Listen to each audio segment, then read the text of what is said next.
नमस्कार दोस्तों, RJ education में आपका स्वागत है। दोस्तों आज 30 मार्च, सबसे पहले तो सभी को रामनवमी की शुभकामनाएं। और 30 मार्च राजस्थान दिवस। तो आप सभी को राजस्थान दिवस की भी शुभकामनाएं और रामनवमी को। ऐसा पहला मौका हुआ है कि रामनवमी और राजस्थान दिवस दोनों साथ आए हैं। दोस्तों हम राजस्थान का जो भूगोल पढ़ रहे थे उसके तहत हमने राजस्थान के भौतिक विभाग पढ़ रहे थे। भौतिक विभाग के तहत हमने पश्चिमी मरुस्थलीय प्रदेश और अरावली पर्वतीय वाला दोनों पढ़ लिए थे। आज हम पढ़ेंगे पूर्वी मैदानी और हाड़ौती क्षेत्र। देखिए दोस्तों, राजस्थान के भौतिक प्रदेशों को 4 भागों में बांटा गया है। पश्चिमी मरुस्थलीय प्रदेश, अरावली पर्वतीय प्रदेश, पूर्वी मैदानी प्रदेश और हाड़ौती का पट्टा। पश्चिमी मरुस्थलीय प्रदेश है वो सबसे बड़ा है, लगभग 61% भूमि पे है। और अरावली पर्वतीय वाला है वो उससे छोटा है। पूर्वी मैदानी भाग है वो 23% पे है और सबसे ज्यादा जनसंख्या है, 39% जनसंख्या। क्षेत्र छोटा, जनसंख्या ज्यादा। जबकि पश्चिमी मरुस्थलीय प्रदेश है वो 60% है और जनसंख्या लगभग 40% है। तो चलिए शुरू करते हैं। इधर ये जो भाग है ये तो है पश्चिमी मरुस्थलीय प्रदेश, ये वाला जो लगभग 61% भाग पे है। ये जो है ये है अरावली पर्वतीय क्षेत्र, अरावली। आज हम बात करेंगे हमारा पूर्वी मैदानी क्षेत्र। पूर्वी मैदानी क्षेत्र करौली धौलपुर से लेकर डूंगरपुर बांसवाड़ा तक फैला हुआ है, एक लंबी पट्टी में दक्षिण से उत्तर की ओर। और इसमें 3 प्रदेशन है, बनास बेसिन है, चंबल बेसिन है और माही बेसिन। माही एशिया की एकमात्र ऐसी नदी है जो कर्क रेखा को 2 बार काटती है। कौन सी? माही नदी। देखिए माही नदी ऐसे आती है, यूं आकर के ऐसे निकलती है और कर्क रेखा हमारी इस प्रकार गुजरती है। तो देखिए दोस्तों, ये कर्क रेखा है जो डूंगरपुर बांसवाड़ा से गुजरती है ऐसे, और ये हमारी माही नदी है। तो कर्क रेखा को 2 बार पार करने वाली कौन सी नदी है? माही नदी। माही नदी, माही कर्क रेखा को 2 बार पार करने वाली सबसे इंपॉर्टेंट प्रश्न है। कर्क रेखा को 2 बार पार करने वाली एकमात्र नदी है माही नदी। पूर्वी मैदानी जो प्रदेश है वो राज्य के कुल क्षेत्रफल का 23.03% भाग है। यानी कि राजस्थान का जो कुल भौगोलिक क्षेत्रफल है 3,92,239, उसका 23% भूभाग कौन सा? पूर्वी मैदानी प्रदेश। और राजस्थान की कुल जनसंख्या का लगभग 39% भाग है वो इस पूर्वी मैदानी भाग में पाई जाती है। तो राजस्थान की जनसंख्या जो है लगभग 6.15 करोड़ है, उसका 39% जनसंख्या पूर्वी मैदानी भाग में है। इस प्रदेश का ढाल उत्तर पूर्व की ओर है। देखिए दोस्तों, पूर्वी मैदानी जो है इसका ढाल उत्तर पूर्व की ओर है, दक्षिण पश्चिम से उत्तर पूर्व की ओर, जिस वजह से नदियां जो है उत्तर की ओर बहती है। जैसे बनास नदी है, बाणगंगा नदी है, चंबल नदी है और इसकी सहायक नदी है। तो इसका जो ढाल है उत्तरी भाग का वो है उत्तर पूर्व की ओर। हाँ, दक्षिणी भाग का ढाल दक्षिण की ओर है। तो माही नदी जो है दक्षिण में बहती हुई खंबात की खाड़ी में गिरती है। अतः चंबल, बनास और आदि नदियां उत्तर पूर्व की ओर बहकर बंगाल की खाड़ी में अपना जल उड़ेलती है। और चंबल एकमात्र ऐसी नदी है जो विपरीत दिशा में बहती है, उत्तर की ओर बहती है और वो यमुना नदी में मिलती है। दक्षिण क्षेत्र का ढाल है वो पश्चिम की ओर है। अतः माही नदी कर्क रेखा को 2 बार काटती है और खंबात की खाड़ी में गिरती है। दोस्तों ये इंपॉर्टेंट है, 2 बार कर्क रेखा को काटती है और खंबात की खाड़ी में गिरती है। पूर्वी मैदानी भाग को 3 भागों में बांटा गया है। सॉरी दोस्तों, बनास बेसिन गंगा यमुना के मैदानी भाग का ही एक पार्ट है जो जलोढ़ मिट्टी से निर्मित है। बनास जो बेसिन है वो किसका भाग है? तो याद रखना, गंगा यमुना गंगा यमुना मैदान का एक भाग है। कौन सा? बनास बेसिन। दूसरा है चंबल बेसिन, नवीन कांप मिट्टी है, उत्खात स्थलाकृति के लिए प्रसिद्ध है और विशाल बीहड़ पाए जाते हैं। सवाई माधोपुर में चंबल के बीहड़ पाए जाते हैं, प्रसिद्ध बीहड़। बीहड़ क्या होते हैं? खड्डे, जैसे भाषा में बोले। देखिए दोस्तों, ये जो चंबल नदी बहती है, तो चंबल नदी एक तो उल्टी बहती है उत्तर की ओर, तो ये जगह जगह पे कटाव करती है। जैसे ये यहां से ऐसे कटाव कर दिया और यहां से बह गई, तो कटाव करने से यहां खड्डे बन जाते हैं, जिसे बोलते हैं उत्खात स्थलाकृति। क्या बोलते हैं? उत्खात स्थलाकृति। उबड़ खाबड़, ऐसे उबड़ खाबड़। यहां पे जब पेड़ हो जाते हैं तो ये डाकों की सारा संग स्थिति बन जाती है, डाकों का सड़क क्षेत्र बन जाता है। इसलिए इसे चंबल के बीहड़ भी बोलते हैं। ये डाकों का एक आश्रय स्थल है। यहां पे सब जगह घड़ियाल पाए जाते हैं। घड़ियाल अर्थात मगरमच्छ सबसे ज्यादा पाए जाते हैं। और चंबल नदी है, ये उत्खाती क्यों है? क्योंकि विपरीत दिशा में बहती है।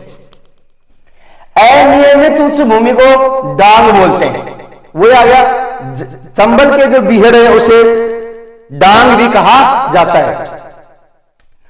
उच्च भूमि जहां पे छुपने की, डाकों को छुपने की जगह मिल जाए। और उल्टी दिशा में बहने वाली एकमात्र नदी है चंबल, जो उत्तर की ओर बहती। सामान्यतः भारत का अपवा तंत्र है वो उत्तर से दक्षिण की ओर है, लेकिन चंबल नदी का जो अपवा तंत्र कैसे है? दक्षिण से उत्तर की ओर। इसलिए ये उल्टी दिशा में बहने वाली एकमात्र नदी है। जो माही बेसिन, माही बेसिन का ढाल और दक्षिण की ओर है। दक्षिण की ओर होने से इसमें छोटे छोटे मैदान है। दक्षिण की ओर बहती है, कर्क रेखा को दो बार काटते उसके छोटे छोटे मैदान है, छोटे छोटे 20 किलोमीटर 30 किलोमीटर। उनके अलग अलग नाम हैं, जैसे 56 का मैदान। ये बहुत इंपॉर्टेंट है दोस्तों। 56 का मैदान जब भी पूछा जाता है तो बच्चे कंफ्यूज हो जाते हैं। लोग क्या कर कहते हैं? डूंगरपुर बांसवाड़ा कर जाते हैं कि डूंगरपुर बांसवाड़ा का क्षेत्र है। गलत। 56 का मैदान है प्रतापगढ़ बांसवाड़ा। ये इंपॉर्टेंट है और हर बार प्रश्न आता है, ये कंफ्यूजन होता है, इसलिए ध्यान रखना। 56 का मैदान कौन सा है? बांसवाड़ा और प्रतापगढ़ के मध्य का भाग है। डूंगरपुर नहीं आएगा। 56 के मैदान के साथ में बांसवाड़ा और प्रतापगढ़ आएगा। कंफ्यूजन कहां होता है? डूंगरपुर बांसवाड़ा। क्योंकि बोलचाल में जो है हमारे मुंह के ऊपर बोली चली हुई है डूंगरपुर बांसवाड़ा, डूंगरपुर बांसवाड़ा, और यही हम कंफ्यूजन हो जाते हैं। तो ध्यान रखना, 56 का मैदान बांसवाड़ा और प्रतापगढ़ के बीच का जो क्षेत्र है उसे बोलते हैं 56 का मैदान। फिर काठल, काठल देखो, माही के किनारे किनारे प्रतापगढ़ का है भाग है। माही नदी के किनारे देखो दोस्तों, ये देखिए, जब ये माही नदी ऐसे गुजर के वापस टर्न करती है तो ये जो क्षेत्र है, ये वाला प्रतापगढ़ का, ये कौन सा है? काठल। ये है काठल, काठल क्षेत्र। काठल क्षेत्र कौन सा है? प्रतापगढ़ का, माही के सारे सारे। मेवल कौन सा है? डूंगरपुर बांसवाड़ा। और वागड़ डूंगरपुर बांसवाड़ा। मेवल और वागड़ ये दोनों डूंगरपुर बांसवाड़ा के क्षेत्र है। मेवल जो है, मेवल वो डूंगरपुर बांसवाड़ा के मध्य का भाग है, डूंगरपुर और बांसवाड़ा। अब ध्यान रखना, 56 के मैदान में प्रतापगढ़ साथ में बांसवाड़ा के, बांसवाड़ा तीनों के साथ में, मेवल, वागड़, 56 का मैदान, इन सब में क्या है? बांसवाड़ा साथ में। 56 के मैदान में प्रतापगढ़ के साथ में बांसवाड़ा है, और मेवल और वागड़ में क्या है? डूंगरपुर बांसवाड़ा, डूंगरपुर बांसवाड़ा। वागड़ क्या है? डूंगरपुर बांसवाड़ा मध्य विच्छेदित भूभाग है। डूंगरपुर बांसवाड़ा के बीच में विच्छेदित ऐसा भूभाग जहां पर राजस्थानी भाषा और गुजराती भाषा का मिश्रित रूप पाया जाता है। अर्थात राजस्थानी और गुजराती दोनों को मिक्स करके बोलने वाले लोग हैं। वो क्षेत्र कौन सा कहलाएगा? वागड़ क्षेत्र। डूंगरपुर बांसवाड़ा वह क्षेत्र है जहां राजस्थानी और गुजराती भाषा का प्रभाव, मिक्स भाषा बोली जाती है, इसलिए वागड़। ये तो गया हमारा तीसरा भाग। कौन सा? ये वाला, पूर्वी मैदानी प्रदेश। एक बार रिवाइज कर लो। 23% भूभाग, 40% जनसंख्या, बनास बेसिन, चंबल बेसिन और माही बेसिन, 3 प्रकार से बना हुआ है। इसमें बारिश होती है 100 सेंटीमीटर, सॉरी 80 सेंटीमीटर। 80 सेंटीमीटर में बारिश होती है। चौथा हमारा और अंतिम है दक्षिणी पूर्वी पठारी प्रदेश। दक्षिणी पूर्वी पठारी प्रदेश जो राजस्थान के कुल भौगोलिक क्षेत्र के 6.5% भूभाग पर फैला हुआ है और राजस्थान की कुल जनसंख्या क्या 11% जनसंख्या। ये देखिए ये जो पार्ट है, ये वाला पार्ट, ये सारा का सारा दक्षिणी पूर्वी पठारी प्रदेश में जिसमें कोटा, बूंदी, बारा, झालावाड़, कोटा, बूंदी, बारा, झालावाड़ और कुछ प्रतापगढ़ का हिस्सा। ये राजस्थान के कुल भौगोलिक क्षेत्र का 6.5% है और यहां राजस्थान की 11% जनसंख्या पाई जाती है। यहां पे बारा के पास में शाहबाद उच्च भूमि है, शाहबाद उच्च भूमि है यहाँ पे। और झालावाड़ का जो दक्षिणी भाग है ये है डग-गगदार क्षेत्र। डग-गगदार जो मालवा का ही एक छोटा सा रूप है, मालवा के पठार का एक भाग है जिसे बोलते हैं डग-गगधार। कहां पे है? झालावाड़ के दक्षिण भाग में। तो दक्षिण पूर्वी पठारी भाग, इसकी मुख्य नदी है चंबल जो राजस्थान में 84 गढ़ से प्रवेश करती है और उत्तर दिशा में बहती हुई यमुना नदी में चली जाती है। अब चंबल नदी के सारे इसको दो भाग है, एक तो विंध्यन कगार और हाड़ौती। विंध्यन कगार कौन सा है? ये वाला करौली धौलपुर। करौली धौलपुर का जो क्षेत्र है ये विंध्यन पठार का एक भाग है जो लाल बलुआ पत्थर से निर्मित है। तो धौलपुर में और करौली में लाल पत्थर निकलता है, लाल पत्थर।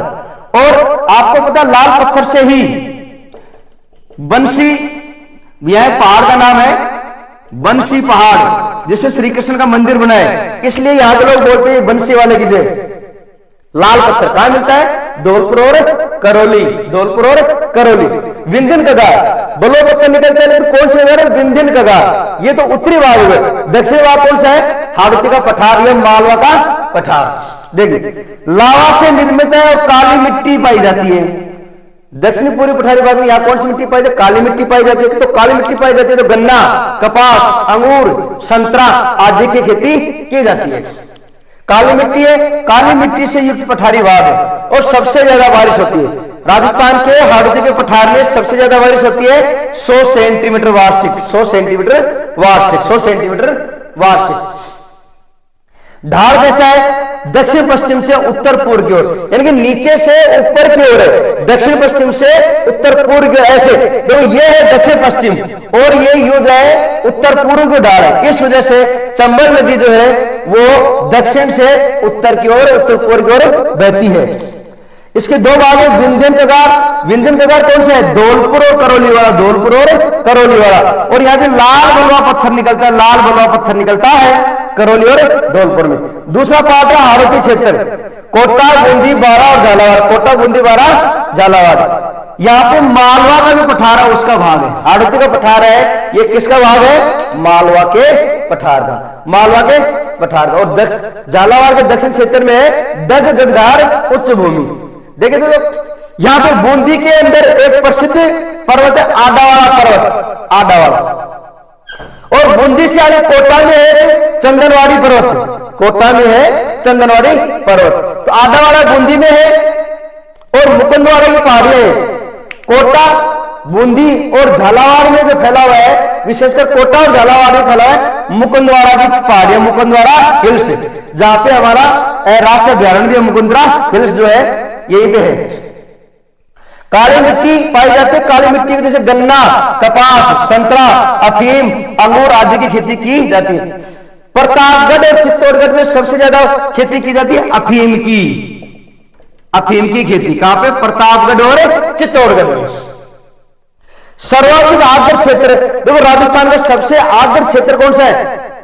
दक्षिण पूर्वी पठारी भाग। और सबसे आर्द्र जिला पूछे तो झालावाड़। राजस्थान का सबसे आर्द्र जिला है झालावाड़ और सबसे शुष्क जिला कौन सा है? जैसलमेर और चूरू। तो सबसे आर्द्र जिला है झालावाड़ और राजस्थान का सबसे आर्द्र क्षेत्र कौन सा है? दक्षिण पूर्वी पठारी क्षेत्र। शाहबाद उच्च क्षेत्र जो है वो 12 जिले में डालेगा। शाहबाद क्षेत्र 12 जिले में और डग-गगधार क्षेत्र है वो है झालावाड़ में। डग क्षेत्र कौन से? झालावाड़ में। देखिए यहां पे ये जो मुकुंदरा हिल्स है, झालावाड़, कोटा, बूंदी में फैला हुआ झालावाड़, यहाँ पे मुकुंदरा बहुत लंबी श्रृंखलाएं हैं और यहीं पे हमारा मुकुंदरा हिल्स है। तो ये था हमारा राजस्थान के भौतिक विभाग। दोस्तों राजस्थान के भौतिक विभाग है वो हमारे कंप्लीट हो चुके हैं। 4 भौतिक विभाग है, पश्चिम मरुस्थलीय प्रदेश, अरावली पर्वतीय प्रदेश, पूर्वी मैदानी और दक्षिण पूर्वी पठारी क्षेत्र। अब अगला जो हमारा टॉपिक होगा इससे वो होगा जलवायु का, राजस्थान की जलवायु। उसके बाद में राजस्थान की नदियां। देखो जलवायु, नदियां और ये भौतिक, ये तीनों आपस में जुड़े हुए हैं। तो हमारा अगला जो टॉपिक है वो है राजस्थान की जलवायु। दोस्तों वीडियो अच्छा लगा हो तो शेयर और सब्सक्राइब जरूर कर देना। धन्यवाद। जय हिंद, जय भारत।